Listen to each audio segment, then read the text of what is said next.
Kuntilanak adalah sejenis makhluk halus yang sosoknya dan perangainya menyerupai manusia perempuan. Berambut panjang, berpakaian putih panjang sampai ke tanah, tetapi kakinya tidak tampak menginjak tanah. Tetapi tidak semua kuntilanak sosoknya seperti manusia perempuan muda bergaun putih. Ada juga yang seperti ibu-ibu gemuk. Kuntilanak biasanya hidup berkelompok atau berkomunitas. Sering tinggal di pohon-pohon buah yang sudah pernah berbuah, atau di pohon bunga yang pohonnya besar dan sudah pernah berbunga, atau di lingkungan pemukiman yang berpohon dan teduh. Tempat tinggal favorit komunitas kuntilanak adalah di lokasi tanah kering atau perumahan yang dulunya daerah itu adalah rawa-rawa yang sudah dikeringkan airnya. Apalagi bila kemudian tanah di daerah itu banyak ditanami pohon pisang. Pohon buah yang buahnya biasa dimakan orang dan sudah pernah berbuah, seperti pohon jambu, mangga, rambutan, dan pohon bunga yang pohonnya besar dan sudah pernah berbunga, sudah umum bila pohon-pohon tersebut kemudian akan dihuni makhluk halus sebangsa kuntilanak. Kuntilanak memiliki sifat seperti manusia perempuan yang juga suka dengan buah-buahan dan bunga. Biasanya keberadaan mereka tidak mengganggu, kecuali pohonnya jauh dari rumah pemiliknya atau jauh dari pemukiman, atau pemiliknya kerap berbicara atau bersikap negatif terhadap keberadaan mereka. Pohon Kamboja yang identik dengan kuburan biasanya malah tidak dihuni oleh makhluk halus. Tetapi tanaman kecil, bunga mawar, melati, kenanga, biasanya malah ada makhluk halus perempuan, bangsa jin atau kuntilanak yang menungguinya. Walaupun keberadaan mereka biasanya tidak bersifat negatif.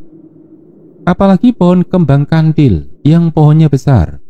Biasanya ada banyak kuntilanak dan jenis sukma atau arwah dan pocong yang tinggal di pohon itu. Perangai kuntilanak mirip seperti manusia perempuan. Senang dengan buah dan bunga, senang bercanda, senang menggoda manusia, dan senang dengan anak kecil atau bayi. Biasanya bukan dengan maksud mengganggu. Biasanya tidak jahat, walaupun ada juga yang suka jahil dan mengganggu. Di dalam komunitas kuntilanak, ada juga yang perangainya keras dan tidak menyukai kehadiran manusia di lingkungan tempat tinggal mereka dan kerap mengganggu manusia supaya tidak tinggal di situ. Di antara para makhluk halus, kuntilanak termasuk makhluk halus yang kekuatan gaibnya paling rendah. Sebagian dari mereka ada yang suka mengikut manusia dengan cara menempel di bagian tertentu tubuh manusia. Biasanya adalah di bagian tubuh manusia yang mengeluarkan aura negatif karena sering sakit atau pegal. Misalnya di kepala, pusing, atau di punggung dan di pundak. Keberadaan mereka akan semakin menambah rasa sakitnya. Walaupun energi mereka tergolong sebagai berenergi positif, tetapi manusia yang ketempelan kuntilanak seringkali tidak tahan dengan keberadaan energi mereka di tubuhnya dan sering merasa sakit atau pusing ringan atau pegal-pegal. Sekalipun sudah kerokan atau dipijat, tetapi rasa pusing atau pegal itu akan selalu ada selama kuntilanak tersebut belum pergi dari tubuhnya. Keberadaan mereka di tubuh manusia dapat diusir dengan mandi guyuran rendaman daun kelor. Tetapi banyak orang tidak dapat membedakan kuntilanak dengan makhluk halus lain yang sosoknya mirip dengan kuntilanak. Ada banyak bangsa jin yang sosoknya seperti manusia perempuan, berpakaian putih sampai ke tanah dan berambut panjang, sering dikatakan sebagai kuntilanak. Ada juga yang sosoknya mirip kuntilanak, tetapi pakaiannya ada yang berwarna merah, biru, kuning, dan sebagainya. Itu sebenarnya adalah bangsa jin, bukan kuntilanak. Walaupun sosoknya mirip, tetap saja mereka berbeda. Sifat energi dan psikologisnya pun berbeda antara bangsa jin dengan kuntilanak. Dan walaupun sosoknya mirip seperti kuntilanak, tetapi kekuatannya lebih tinggi daripada kuntilanak, sehingga tidak dapat diusir dengan daun kelor. Jika ada sesosok kuntilanak yang secara alami menjadi khodam pendamping, khodam batu akik, atau khodam benda gaib lainnya, biasanya mereka akan memberikan tuah pesugihan. Tetapi ada sebagian dari mereka yang berkarakter keras. Jika mereka menjadi khodam jimat atau khodam pendamping, mereka akan menunjukkan bahwa mereka ampuh, dan mereka akan melakukan apa saja untuk dianggap ampuh. Bentuk tuahnya bisa saja mengikuti kebutuhan si manusia. Bisa ampuh untuk pengasihan, kerejekian, atau menjurus pesugihan, bahkan bisa menjadikan si manusia tahan pukul, atau bahkan kebal senjata tajam. Sekalipun kekuatan gaibnya rendah, kuntilanak bisa saja bertuah kekebalan. Karena sebenarnya sosok kuntilanak banyak juga yang menjadi khodam jimat kebal isian. Ampuh tidaknya jimatnya tergantung orang yang mewiridkan amalan gaibnya.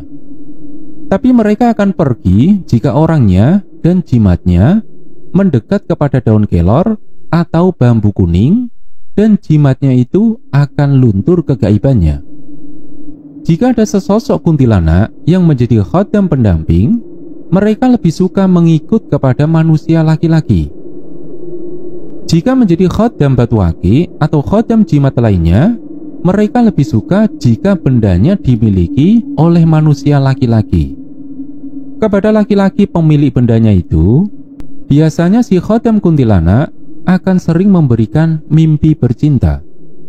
Selebihnya mereka akan memberikan unjuk kerja yang ampuh. Tetapi sosok kuntilanak ini juga bersifat pencemburu. Dan jika itu terjadi, ia akan bertindak sama seperti halnya orang yang sedang cemburu. Jika itu terjadi, berarti mereka sudah menunjukkan adanya tendensi yang negatif.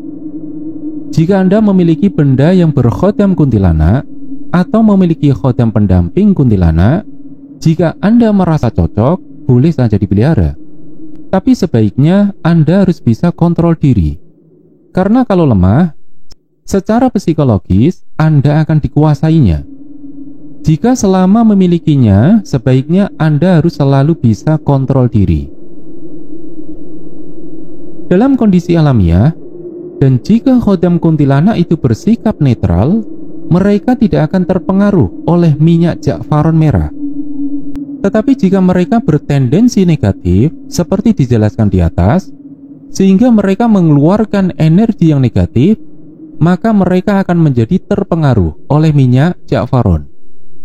Khodam jimat dan pendamping kuntilanak yang bertendensi negatif itu akan pergi jika bendanya dioleskan minyak jakfaron, atau jika Anda mandi dengan campuran minyak jakfaron, atau jika mereka terkena asap bakaran minyak jakfaron. Dengan kata lain, aslinya kuntilanak ini tidak terpengaruh oleh minyak jakfaron. Tetapi jika mereka bertendensi negatif, seperti disebutkan di atas, minyak jakfaron dapat digunakan untuk mengusir keberadaan kuntilanak tersebut. Cara yang lebih baik dan mudah untuk mengusir kuntilanak adalah dengan pembersihan gaib menggunakan khodam batu akik.